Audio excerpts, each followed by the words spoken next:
Mercredi 6 mai 2015, le FC Barcelone affronte le Bayern de Munich en Ligue des champions européenne. Une demi-finale qui amène ses supporters du quartier Ngoyo à Pointe-Noire à payer l'entrée d'un vidéoclub. Avec un coup de génie, Lionel Messi ouvre le score. C'est la joie de ses téléspectateurs qui perçoivent l'écho des autres Ponténégrins.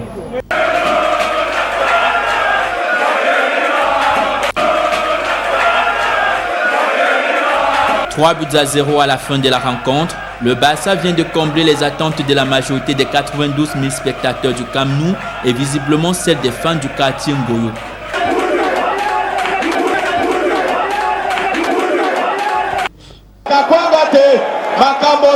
Un an plus tard, soit le samedi 26 mai 2016, il y a du monde au complexe sportif de Pointe-Noire. C'est la grande finale de la Ligue des champions européenne. À l'affiche, le Real de Madrid affronte comme en 2014 l'Atlético Madrid. Un public engagé à voir le spectacle fait ses pronostics. Le champion, le Real va gagner 2-0. Atlético à 2, Real à 1. Comme méga gigastar, Cristiano Ronaldo, les merengues ouvrent le score en première mi-temps grâce à leur capitaine Sergio Ramos.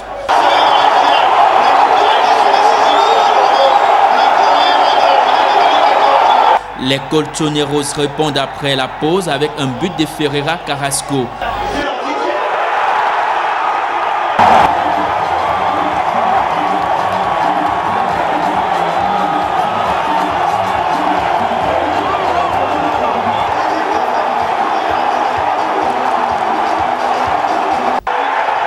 Dans la séance fatidique des tirs au but, le Real Madrid réalise un sans faute tandis que le malheureux Juan Fran trouve le poteau de Navas.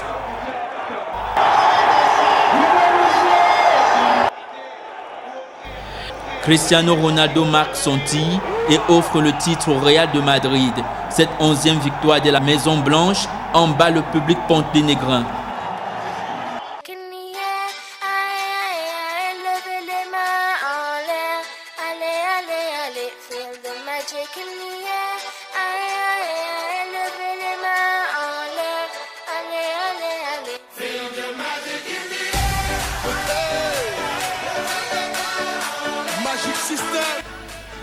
Quelques jours après, les rues de Pointe-Noire sont désertes. Les supporters passionnés doivent faire face à leur quotidien.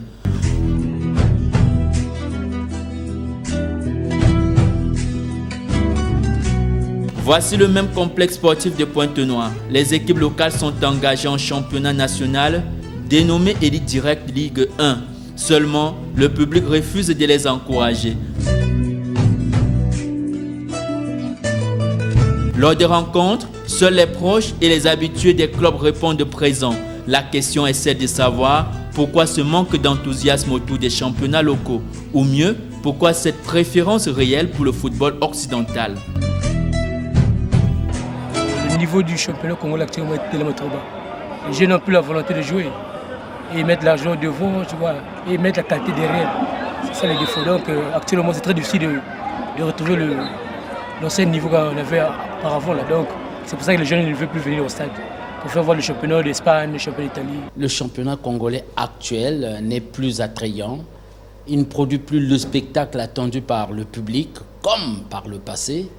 Et c'est d'ailleurs pour cela que vous constaterez que lorsque ça se joue à Brazzaville, à Pointe-Noire, à Dolisie et un peu partout, les gradés sont vides parce que le public se dit on ne va pas assister à un spectacle digne de ce nom, mais plutôt à un football brouillon. En milieu de cette séance qui va être intense, qui va être angoissante. Ronaldo, c'est marqué. Attention, ici, danger, ici, danger, ici, danger. Un demi, il y a tellement danger.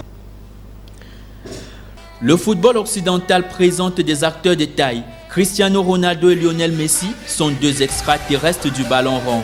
Ils séduisent le monde entier et naturellement les Congolais, à côté des grands noms tels Zlatan Ibrahimovic, Sergio Ramos, des artistes du football qui font rêver le monde entier. Même les Africains qui ont marqué le football mondial ont souvent évolué dans les championnats d'Europe. Didier Drogba, Michael Essien, Samuel Eto'o fils ont fait vibrer le sport mondial. et plus récemment encore Pierre-Emerick Aubameyang et Yaya Touré. De plus, les championnats d'Europe fort médiatisés bénéficient des commentaires et analyses des reporters et consultants spécialisés.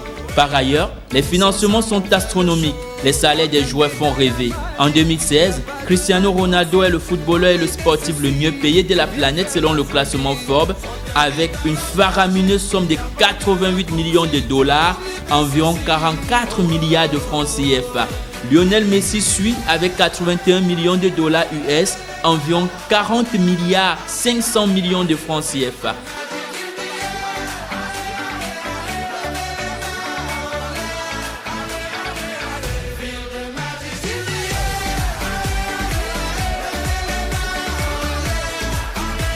Face à cet éclat des champions d'Europe, le championnat congolais apparaît comme un pâle reflet de ce que recherche le public.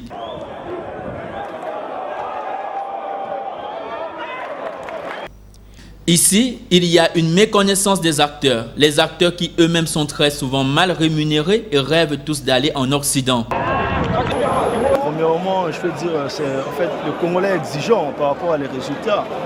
Aujourd'hui, là, si on est victorieux pour nous, on gagne au moins 2 matchs successifs. Là, vous voyez les Congolais, ils sont d'accord. Là, au moins, chaque match est un gros stade. Mais dès qu'on perd, ils ne savent pas digérer la défaite. Vous voyez, donc c'est un peu ça, voilà. Sans ça, en dehors de ça, mais le Congolais aime le football, sauf qu'ils sont un peu déçus à propos des résultats des Diables Rouges, y compris les clubs, sans oublier les championnats, comment ça se joue. Des fois, ça commence, ça s'arrête au milieu. C'est des antennes paraboliques. Fait de sorte que quand les gens arrivent ici, il n'y a pas d'engouement. Les gens préfèrent le voir. Soit de regarder à la télé ce qui se passe en Europe. Tu peux dépenser beaucoup d'argent pour préparer un match, mais en fin de compte, la recette, elle est maigre. Vous voyez, et il est très difficile.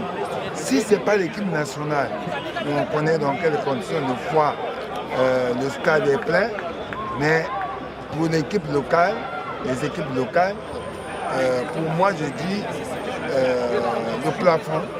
C'était Léopard Diable Noir, entre-temps. Mais on peut mettre Léopard Diable Noir aujourd'hui, on n'arrive plus à remplir ce stade-là. Au-delà des salaires et de l'entretien, des footballeurs qui ont du mal à se professionnaliser, ceux-ci font face à un problème d'infrastructure adéquate.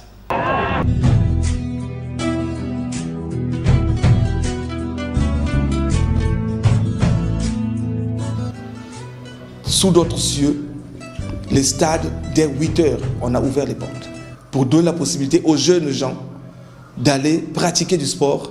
Même dans ce bas-fond-là, on peut retrouver du talent qu'on peut traiter après.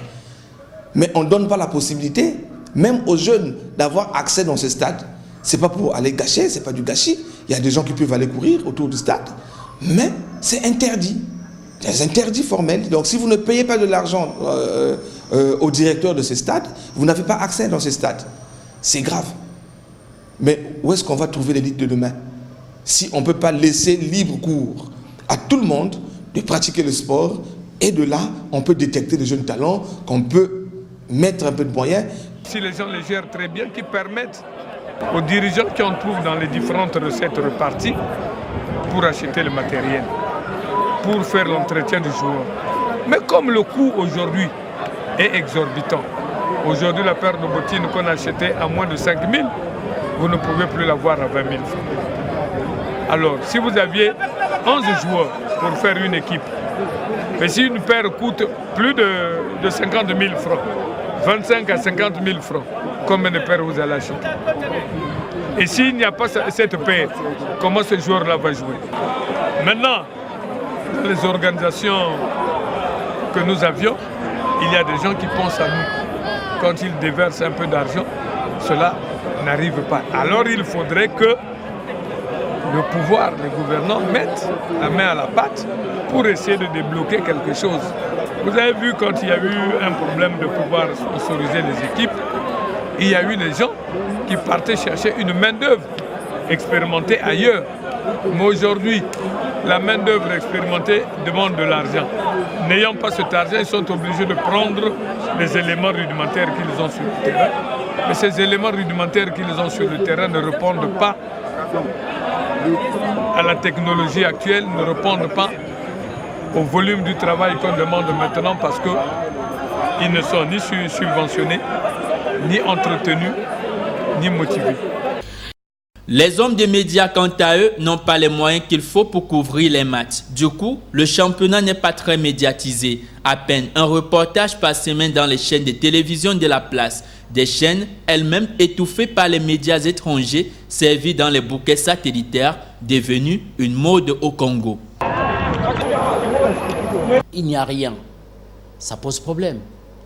Aussi, l'autre aspect, c'est que il y a certains journalistes, certains confrères qui rentrent dans du copinage avec les joueurs pour dire oui, un tel est bon et ainsi de suite. Mais lorsque, une fois appelé à l'équipe nationale, ça ne représente rien du bon. Rien de bon. Un calendrier qui n'est pas conforme, qu'on retouche tous les jours. Il y a un réel problème d'organisation de ce côté-là aussi. Il faut que les choses soient claires. À l'époque, où il n'y avait pas des moyens comme aujourd'hui.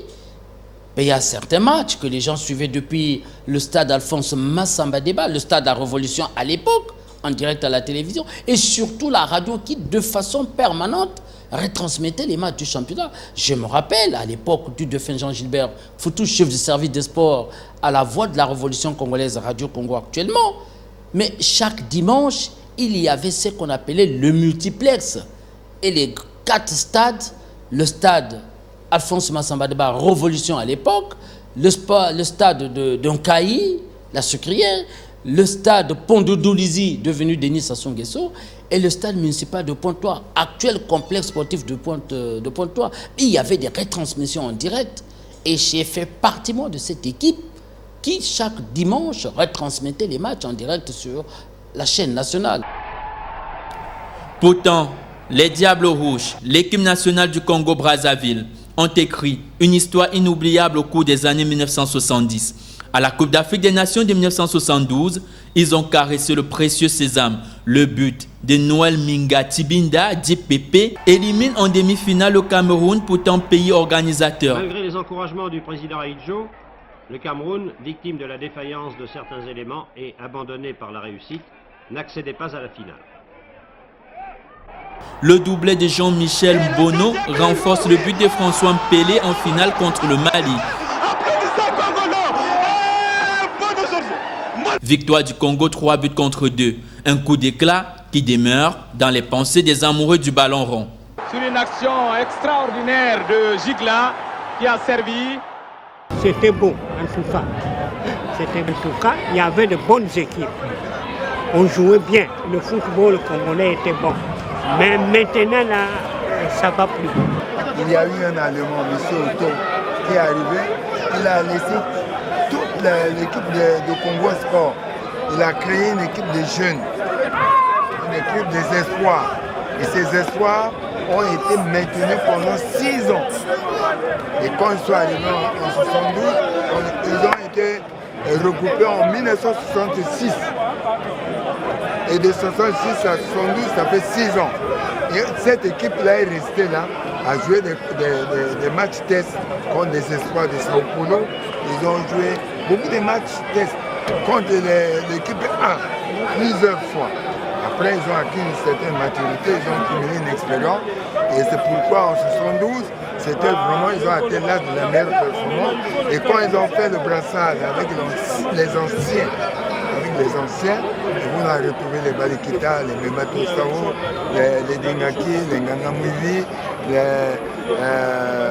les Matongo Sikou, c'est tout, les Mukila et consorts. Ils ont fait le brassage avec les Ngasaki, Ndolou, Minga, les Minga et consorts.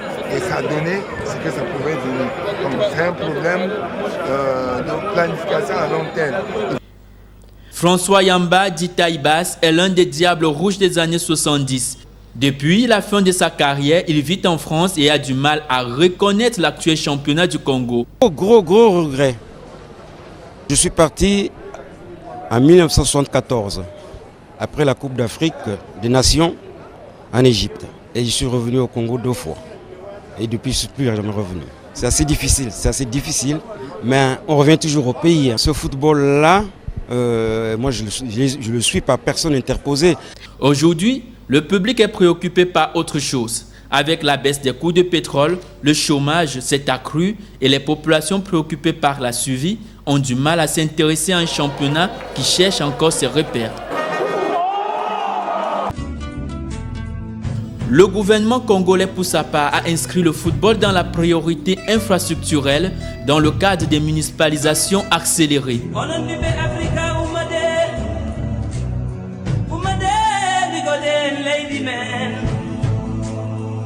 À côté, les championnats d'autres catégories prennent de l'envol, même si beaucoup reste à faire. Le championnat féminin, par exemple, fait naître des talents.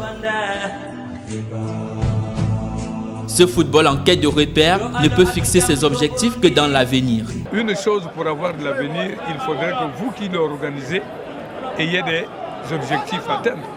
Mais si vous n'avez pas des objectifs, aujourd'hui vous suivez les Jeux Olympiques, il y a des femmes qui jouent au football. Mais hier, dans les Jeux Olympiques, les femmes ne jouaient pas au football. Il faut investir au football des jeunes.